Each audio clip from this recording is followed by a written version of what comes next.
Citizen Voice and Actions, CVA, is a youth-led organization working in Rwanda to realize the mission of promoting youth engagement and improving socio-economic conditions of young people. CVA employs various strategies to reach out to young people and amplify their voices and actions through empowerment and advocacy for their meaningful participation in policy making. CVA continue working with various categories of youth leaders, youth-led organizations, youth representatives, and youth or student clubs to build their capacity in areas of governance and critical thinking. CVA supports youth to build capacity of their constituencies, increase consultation and feedback among youth, educate youth on critical thinking and governance, hold community dialogue with youth to discuss issues affecting them. It is in that context on 25th of May 2022, CVA, in partnership with National Endowment for Democracy, convened capacity building training on youth engagement for new elected youth representatives in Gatsibo district so that they can skillfully and successfully complete their duties. The opening session of the training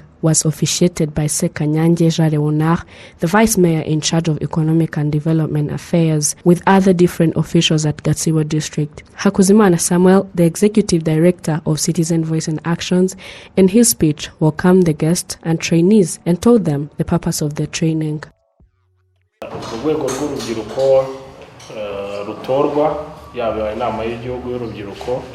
We have noticed that if new elected youth representatives, be it those representing the National Youth Council, could well accomplish their duties, they would contribute big to the country's development. Especially, we have learned much of their contribution from the recent COVID-19 crisis, where youth played an important role. And that's why we realized that if we keep building their capacity together with National Youth Council representatives, it would result into the further development of our youth and citizens as well. These youth leaders from their respective communities are representing a big number of youth. That's why they need to be trained so that they go and train others. I usually say that you can't give what you don't have. Sekanyanje Jare, the Vice Mayor in charge of Economic and Development Affairs in Gatsibo District, in his opening remarks, saluted CVA's initiative of engaging the youth in the government activities and has especially underlined the role of this training in helping newly elected youth representatives fulfill their duties through understanding their duties and collaborating among themselves and with other stakeholders.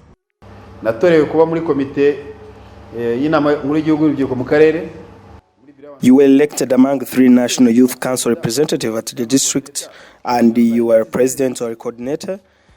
Do you really understand your duties? Does your deputy do? Does your secretary do?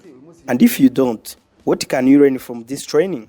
How do you work with other stakeholders? For instance, if you are representing the youth at the district level, how do you work with the district's councillors? How do you work with the executive committee? How do you work with other officers at the district?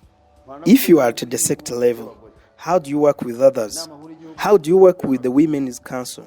How do you work with the Council of Persons with Disabilities? Understanding this and your duties is all we need from you, and I believe that you will learn much of that from this training. The second thing I want to tell you is that if you have accepted to be elected for a certain post, you must work. All of you here, your posts are voluntary. You don't work for a salary. The National Youth Council representatives at the district and sector are youth volunteers. You are working on a voluntary basis. You don't have a monthly salary. So this aspect of volunteerism requires having passion of voluntarily working for others, advocating for others, to the extent that sometimes you make some financial expenses because you will need some transport fee to go and meet your fellow youth in different cells to understand their issues. Kugira ngo uzamenye ikibazo cya mugenzi wawe urubyiruko uri mu kagare runaka bizagufata transport umufuka wawe ukajyayo. Discussed topics were youth engagement, which covers the communication leadership, critical thinking, confidential building, team building, and basic advocacy. The second topic was the function of National Youth Council and relationship with other organizations. And the third one was confidence and team building skills. There is no other relationship between you and citizens. They will love you because of what you do for them. So, how can you leaders decentralize that spirit by creating that citizens' love using means we already have? I think we can. Another thing is that your local leaders should let you participate in decision making by sharing your ideas, because the youth is the country's quick building force. As the Vice Mayor has said, you are being trained as future leaders. So you cannot get the knowledge you want while working with that leader who always frightens you whenever you ask them a certain question. That one is not your good teacher.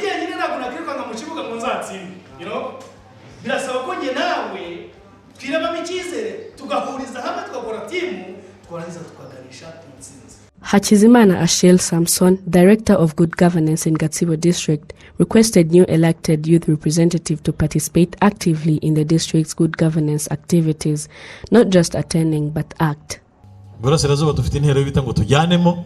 In the Eastern Province, our motto is never leave anyone behind in implementing imihigo in order to solve our citizens' problems. So, our youth, we want you to come with us. Go and work closely with your local leaders so that we can all do our best to solve the problems of those who voted for us, with the purpose to change our country into a paradise. The training was very interactive as participants were looking very active through asking many questions and expressing their views to make sure they go back home with enough skills to meet their goals. You are training us to be the future leaders.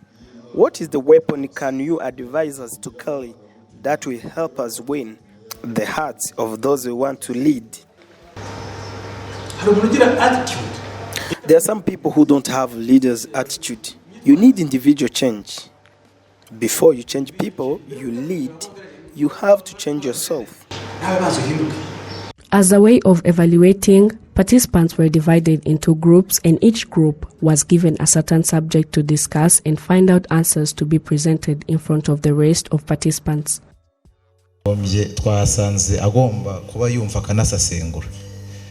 We found out that a critical thinker is the one who understands and analyzes what he or she understands. It is that person who listens to everything but selects what is important. Secondly, a critical thinker is the one who thinks big to find a solution for others' problems. A critical thinker is creative. He or she is someone who always creates new ways to succeed. Again, he or she fights for common interest. A critical thinker always says the truth and remains strong in any disappointing situation. He or she is the one who cares about the values and takes strong decisions. A critical thinker is always a good time manager. Finally, a critical thinker is the one who stands by the taken decisions.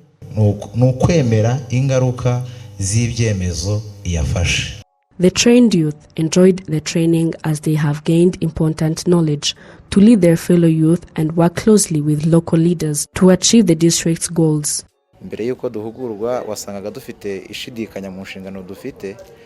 Before this training, we were not determined in our duties because most of us did not have the leadership skills.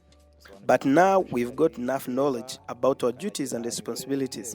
We have learned about the constitution that guides us because we had been working without any direction.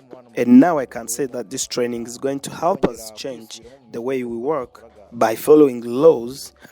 As before, we did not have any clue about laws that can guide us. This training is a solution to youth leaders, especially to us girls, because the purpose of this training was to help us understand and fulfill our duties. At the same time, training us to be future leaders. Thanks for this training. we as girls are now self-confident, because before we used to undermine ourselves, thinking that we are not capable of competing for high-level posts.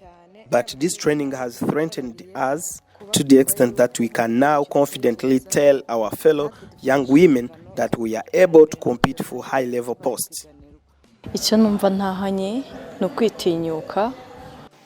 My take-home from this training is all about self-confidence. Now I'm that woman who can compete for any job or create my own job, because we as youth, most of the time, we lack confidence. Now, thanks to this critical thinking lesson we learned, I'm feeling self-confident and can do whatever benefits me without fear. CVA is very thankful for the youth who attended the training and very optimistic that the trainings are going to raise the youth engagement in their district's activities. Nkurunziza Pacifique is a youth engagement program coordinator at CVA Rwanda. We are expecting good results from this training because this is a democratic country where citizens participate in all government activities. So our youth was not very active because of the lack of skills, but after this training, which showed them the role of their participation in government decisions, now they know they can advocate for their wishes, because they also know that their voices will be heard if they participate. We believe that they will be productive. Gatsibo district authorities have thanked CVA for this fruitful training as it tackles an important aspect of youth participation. Gatsibo district authorities have promised to keep this partnership with CVA. Sekanyanja Jarewona is a vice mayor in charge of economic and development affairs. First of all, I want to thank our partner CVA for this important action of bringing youth leaders together. These are new elected youth representatives, which include the National Youth Council representatives at the district and the sector level, but both of them are volunteers because they don't have a salary.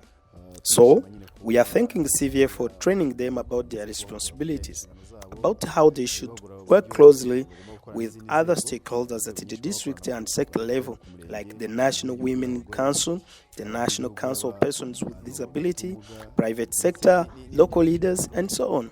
As new elected youth leaders, it is important to know how they can work with others, as well as understanding their duties. We have requested them to always consult us as district authorities in order to help them with better orientation on their ideas, show them opportunities to explore, and most importantly, keep helping them lead their fellow youth. Because as we know, the youth need a strong leadership that helps them to be productive instead of being destructive. Because when the youth is not well managed, they can be a burden instead of a solution. The capacity building training on youth engagement was attended by 15 new elected youth representatives, including 38 boys and 12 girls. Apart from this training, Citizen Voice in Actions is also expecting to provide capacity building training on participatory planning for 15 new elected youth representatives.